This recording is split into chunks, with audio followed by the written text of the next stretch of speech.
Well, things are not looking good so far.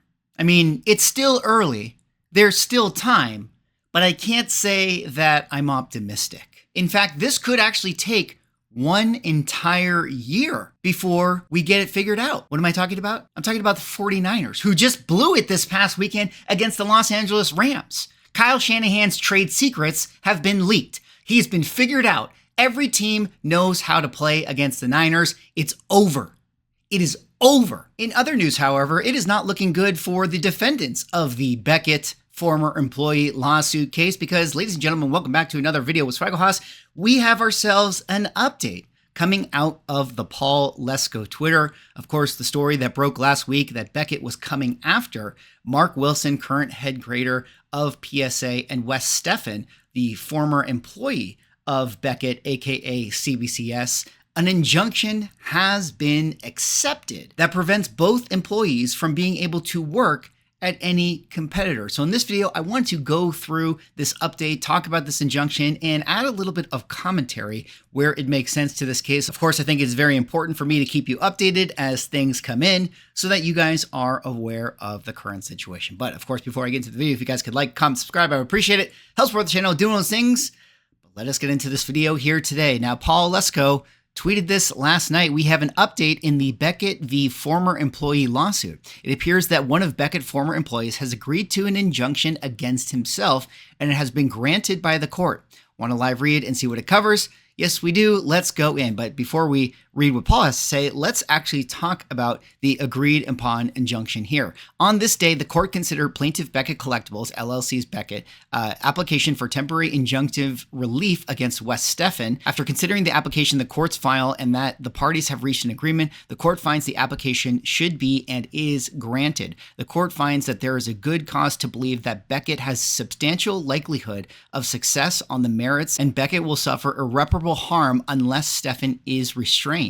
The court finds that Beckett and Stephan entered into a non-disclosure agreement, the NDA, on or around July 19th of 2023, which prohibits Stephan from using or sharing Beckett's confidential information as it is denied in the NDA, the confidential information. The evidence presented shows that Stephan sent Beckett's confidential information to his personal email address. Now, I'm going to assume that I don't need to kind of recap what had happened with the original case. I'll put a link to those videos in the description, but it does seem like, this injunction that is preventing West Stephan from working at any of the competitors, most likely in this case would be PSA, was in fact granted. The judge did feel like that there was enough there to actually enact this. And so West Stephan, who, we didn't actually know if he was in fact going to PSA. It was just kind of being implied by what Beckett had thought. Well, it does seem like, in fact, that West Stephan is not going to be able to work at PSA if in fact he was going to be working at PSA.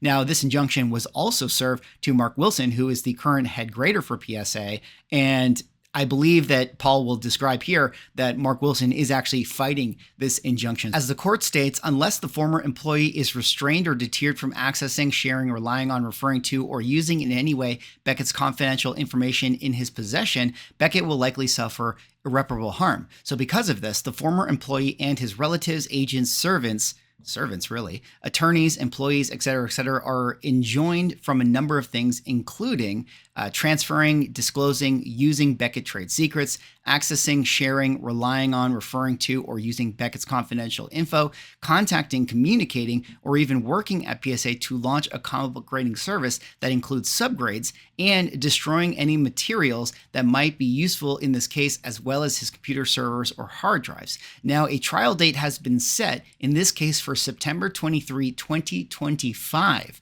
so a year from today, and this injunction will last until then, a year-long injunction.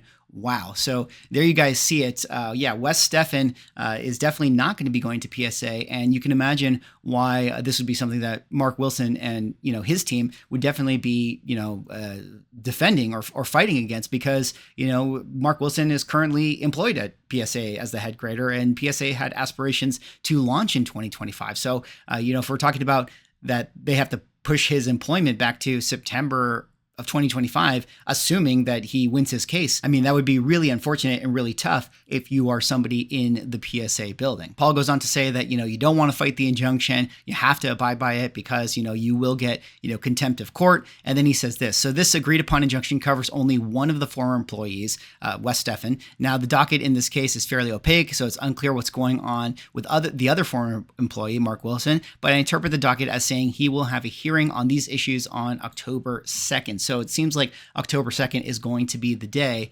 that we find out a little bit more of what's going on with Mark Wilson's injunction. It'll be interesting to see what happens at the hearing. Will Stephan testify on behalf of Beckett and potentially against Wilson? At a minimum, Beckett will point to the agreed upon injunction as evidence against Wilson. We'll have to wait and see.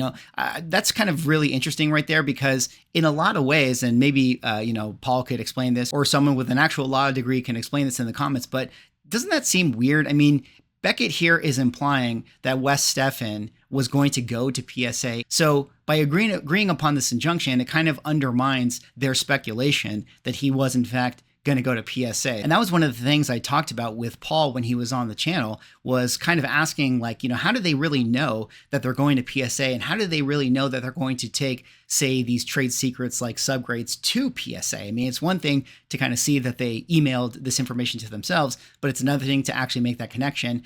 Paul did make some arguments as to why you could infer that, but also at the same time, he did acknowledge the fact that it is a little bit of speculation on Beckett's part to imply that that is going to happen in the case of like West Stephan actually going to PSA. It just sort of looks that way. And again, Paul, in the conversation that we had, actually talked about how he was a little bit surprised that Beckett isn't actually suing PSA, but that was probably them trying to hedge here and not actually, make this bigger than it has to be. Although if later on in the case, this gets a little bit more intense, he wouldn't be surprised to see them actually file a lawsuit against PSA as well. Paul also says, now someone asked, since Section C allows Stephan to work for PSA so long as it does not use subgrades, would it still be okay or good for him to work there? I'd be hesitant to do that because Section A and B apply to any Beckett confidential information. And since you could end up in jail for violating an injunction, the best move might be to not work for PSA while the injunction is in his place. The consequences are just too high. Yeah. So again, it comes down to that very specific language of trade secrets, subgrades, etc. Technically, West Stephan could still work at PSA, or even Mark Wilson could still work at PSA if, in fact, they're working there and not actually bringing subgrades over or not bringing any quote unquote trade secrets over to PSA. And again, the subgrade issue is going to be the big thing. I think that is the sticking point within this case. It really comes down to that. What is a trade secret? Are they actually a trade secret? Are they actually using Beckett's trade secrets to bring them to PSA? I think they have to prove that. More so than just noticing that the employees emailed the items to themselves and then happened to be going to PSA. So there you guys have it, a quick update coming out of the Paul Lesko Twitter. It looks like the judge did in fact grant the injunction of 1 entire calendar year against West Stephan. I believe, as I understand it, the same injunction is currently at or with Mark Wilson, and it's going to be determined whether or not he's able to, fight it. Very interesting stuff. I will continue to cover this story as it plays out, giving you guys the updates when it feels necessary to do so or it feels important to do so. For the record, on my end, I've had interactions with the people at PSA. I've met the team over there working on comics. I've had interactions with Mark Wilson. He seemed like a stand-up guy from what I could tell. I know that there was a lot of conversation coming out of my San Diego dealer interview where it seemed like people had some history with Mark Wilson. I don't really know the history there, so I can't really add anything to that. But, from what I could tell with Mark and the PSA team, it seemed like they were very excited to get this product launched in 2025. And I'm sure that this is adding a lot of complication and stress to their goals. Now, as far as West Stephan is concerned, I've never met the guy, but shout out to Steve Borak, who I've had on the channel. He's come out and said that West Stephan is a truly stand-up person. He's had a great working relationship with him for a long time, and he feels like, West's name is getting dragged through the mud here. I definitely take Steve at his word. He's been one of the most respected, influential comic collecting hobby industry people over the last 20 years. So there you guys have it. Let me know what you guys think. What do you guys think about this case? Do you actually believe that subgrades are a trade secret? Do you think that is something, ownable and unique to them as a company? Do you think that PSA would even want to bring subgrades to their comic grading? A lot of people in the comments have actually pointed out that subgrades are kind of redundant when it comes to comic books. I mean, if you're already going to get graders notes, why do you actually need to have subgrades? A lot of people are kind of mixed when it comes to subgrades. I, for one, can sort of see both angles with it.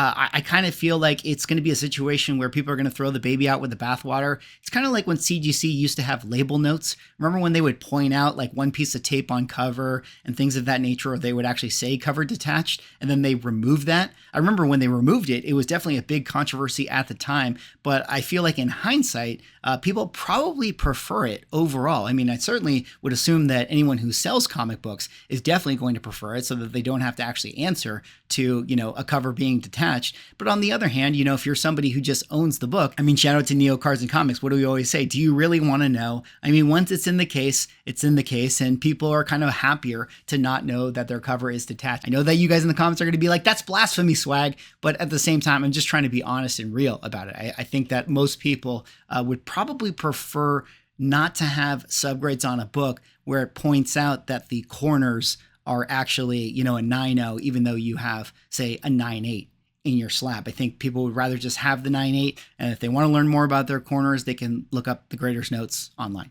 Anyways, that's all for this video. That was the update for Beckett versus Wilson and Stephan. Let me know what you guys think. Thanks so much for watching. Like, comment, subscribe. See you on the next video.